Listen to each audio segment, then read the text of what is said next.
কালকে পরশু রাত্রে আমার মাহফিল বগুড়া শিবগঞ্জ, আলিফকে যেদিন মারা হয়েছে, আমি আলোচনা করতেছি, ওমা এক হিন্দু মহিলা শাখা পরা, মাথায় সিঁদুর, দৌড়ায় মাহফিলের সব মানুষ ভেদ করে আমার প্যান্ডেলের কাছে, মঞ্চের কাছে এসে হাজির, চিল্লাইতেছে।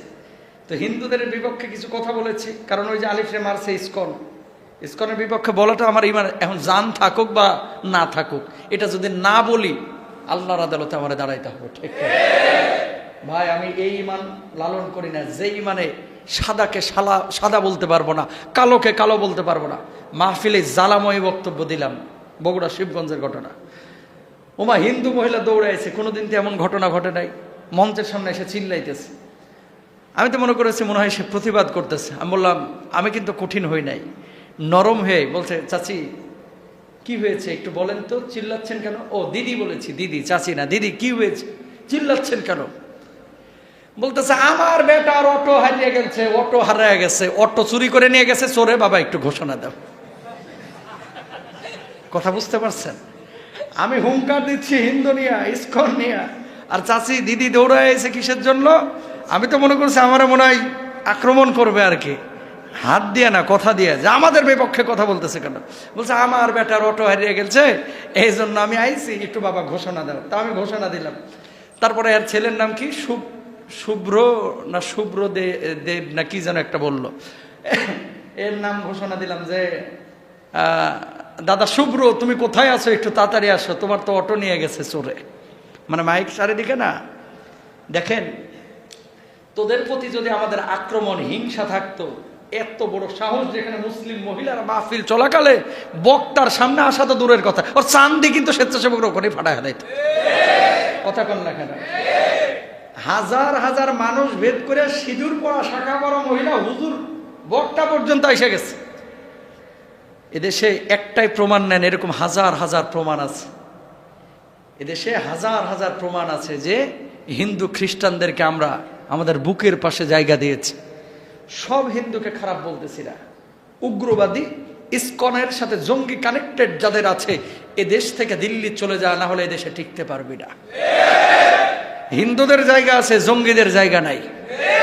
খ্রিস্টানের জায়গা আছে, জঙ্গির জায়গা নাই।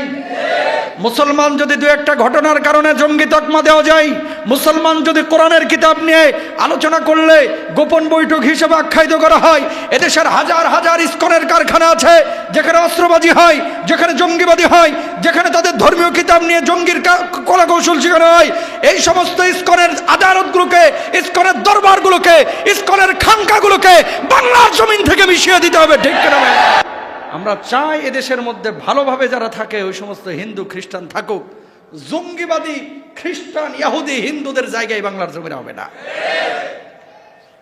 এরা এই ধরনের কলা কৌশল করে মুসলমানদেরকে ফুসাইয়া দিয়া আপারে আবার আনতে চায়। কথা কন না কেন? আমরা আপাই ভালো ছিল, কথা বুঝেন নাই?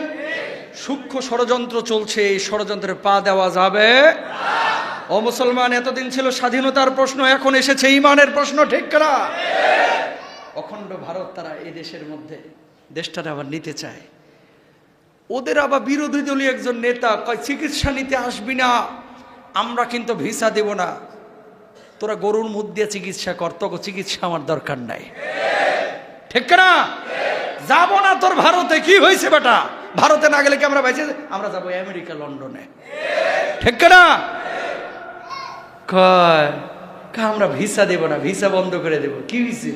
ভিসা বন্ধ কর, তোর কলকাতার মানুষ না খেয়ে মরবো। কলকাতার মানুষকে খারাপ বলতেছি না, কিছু পাগল ছাগল নিয়ে কথা বলতেছি। কথায় কথায় ভিসা বন্ধ, ভিসা বন্ধ হুমকি দেয়, কোথায় কোথায়। হ্যাঁ, ভিসা যেন আমগো জান্নাতের টিকিট। কথা কন না কেন? কত মানুষ এখানে বসে রয়েছে, জীবনে ভারত যান না, কে কে হাত তোলেন তো? লিল্লাহে তাকবীর। এই ক্যামেরাম্যান দেখা দেখা, ম্যাক্সিমাম মানুষই ভারত যায় নাই। এবার হাতটা নামান, হাতটা তুলেন, আরেকবার তুলেন, ওই যে ভিডিও নিচ্ছে, তুলেন তুলেন, ভালো করে হাত তোলেন। লিল্লাহে তাকবীর, লিল্লাহে তাকবীর। ভালো করে লাও, ভালো করে লাও, হাতগুলো লাও, গোটা দেশ দেখুক, এটা দরকার আছে। হ্যাঁ দেখেন, বাস এবার কথা শুনেন, হাত তুলে রাখেন। এতগুলো মানুষ একজনও ভারত যায় নাই জীবনে। মরে গেছেন? খাইতে পাচ্ছেন না? মরে যাচ্ছেন? অসুস্থ হলে চিকিৎসা ছাড়া থাকতেছেন? এবার হাতটা নামান।